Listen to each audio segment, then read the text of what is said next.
Hello guys, and it seems like the Russian economic front lines are burning even hotter than the famous Russian oil refineries after the visits of the Ukrainian drones.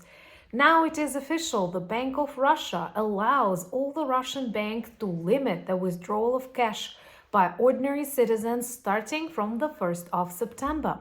People will be limited to withdraw their cash to up to 50,000 rubles, which is the equivalent to approximately $550. And the bank can analyze whether this transaction is suspicious for up to 48 hours. And trust me, with the serious bank collapse that they experience, they will consider all of the transactions suspicious. In reality, that is a desperate try of the Russian banking system to stop the panic and to prevent people from literally saving their money. Because it's not a secret, Putin definitely used a lot of people's deposits to fuel his war machine. Trust me, his relations with China and with North Korea is not for free. And perhaps the Russian budget could not afford that. They planned a blitzkrieg, they failed, now they continue fighting for almost 4 years, and they needed money. And finally, the symptoms of this totally wrong economic approach become more and more visible, also in the way people spend their money, or actually how people stopped spending their money, because the production of various everyday goods dropped tremendously in Russia. For example, they stopped buying electricity and lighting, and production dropped minus 20%. But even the housing itself, minus 30, minus 40, maybe even minus 50% during this year. A very vivid illustration. Nobody wants to live in Russia. Trust me, I'm a Ukrainian, and even under Russian bombs and missiles, I prefer living here than in that prison of the people under the Kremlin. So let's discuss what happens with the Russian economy and what it means for the future of this war. My name is Anna, I'm from Ukraine, I'm in Ukraine, and if you want to see the collapse and the demilitarization of Russia, subscribe, and trust me, we will discuss that on the channel sometime soon. Even if you know some people who still believe in the strength of Russia, they obviously know that Russian ruble is not the currency you want to store your money, your wealth in. I don't know any people literally who invest in rubles. And by the way, that is a good comment to speak with the Russian supporters or the Russian trolls if you choose this kind of toxic communication. So anyway, Russian economy is on the brink of the collapse, and there are a number of symptoms that demonstrate it, but they actually started speaking about that openly, even on those not very international economic forum in St. Petersburg recently, where the head of the Russian Central Bank, Nibulina, the Minister of Economy of Russia, all spoke about the recession, or as they name it in the very Orwellian way, negative growth of the Russian economy. But now banking system demonstrates actually more. And starting from the 1st of September, Russian banks are allowed to limit cash withdrawals to 50,000 rubles. 50,000 rubles is not a lot because, like ruble costs less than Ukrainian hryvnia and the constant attacks from the ruble country. So ruble is ruble. So that 50,000 rubles is the equivalent of approximately $550. Well, that is good money, but that is not a lot of money for a bank to start monitoring your withdrawal. But since the 1st of September, they will be allowed to do so. And they will be allowed to withdraw, to keep this, to limit this withdrawal for 48 hours if the transaction seems suspicious. Trust me, all the transactions will seem suspicious, especially taking into account the context. First of all, people in Russia know what losing all of their savings is. As a person who comes from the Soviet background, I was born just before the collapse of the Soviet Union. And by the way, there is a video that I connect here on my new channel, Anna Danilchuk, where I describe what was it like, this Soviet collapsing economy from the perspective of a child, and it actually tells a lot. So My parents, in times of the Soviet Union, my grandparents lost a lot of money they kept in the Soviet bank. And in 90s, a lot of Russians lost for the second time. So it's not something unbelievable there. It may seem impossible in the US, Canada, or France, but this is something that generations of Russians have already experienced, and that is why they are in panic. Subscribe to see more Russians in panic, and please share these videos to inform the world. That is super important. So, it's obvious that Putin needed to fuel his military machine with the additional money. They planned it to be a blitzkrieg. They totally failed.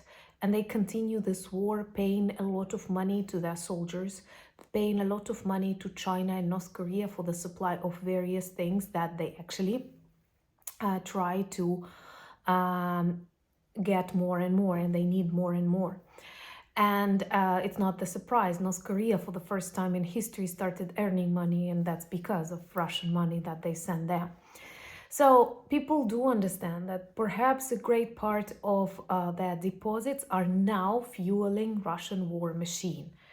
And they are not the ones who will protest or demand the war to stop, but they start taking away their deposits.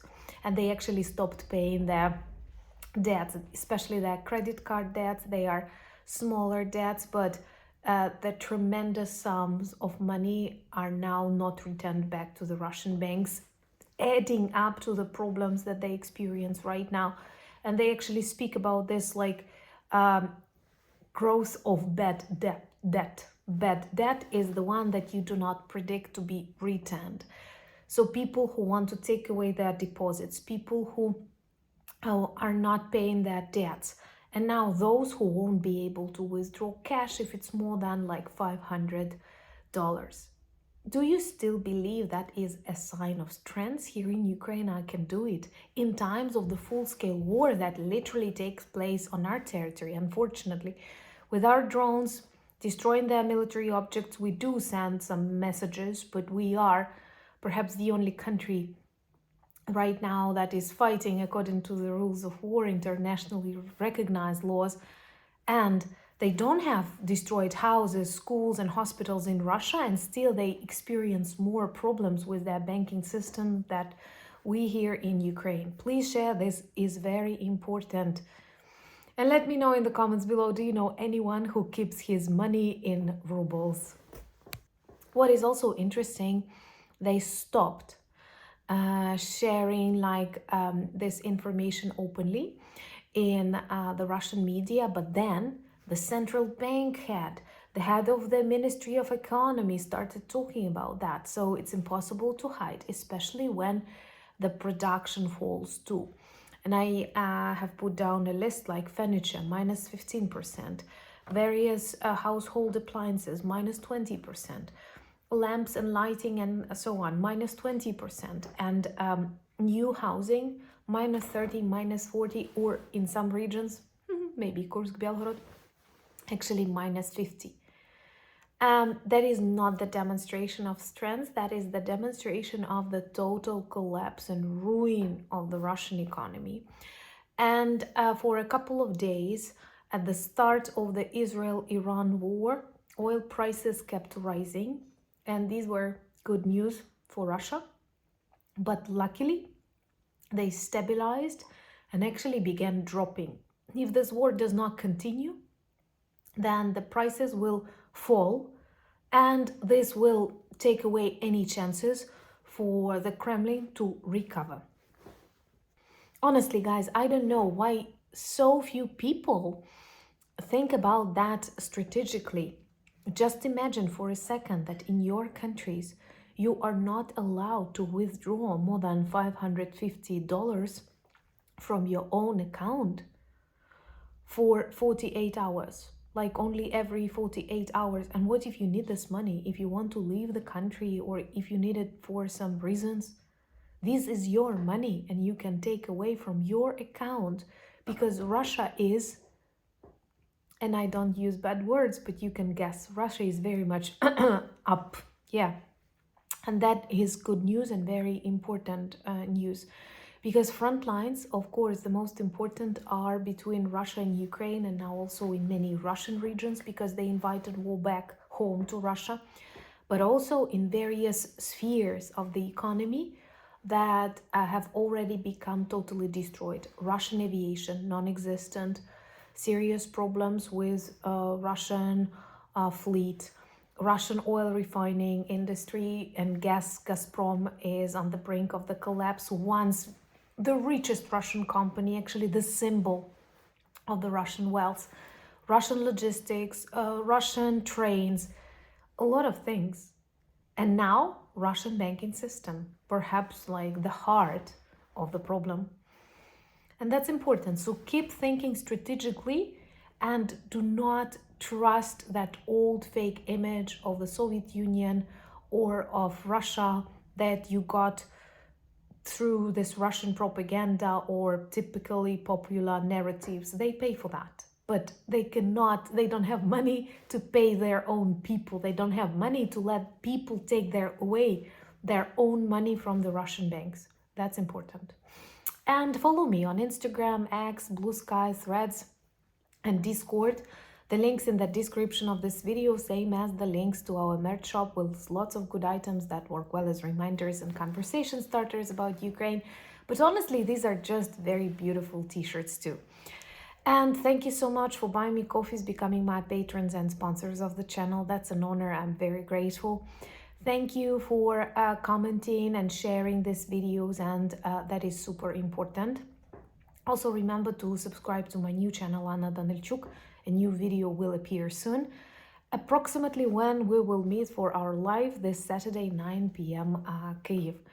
And thank you so much for standing with Ukraine. That's important, and together I'm sure we will defeat the evil. Slava Ukraini!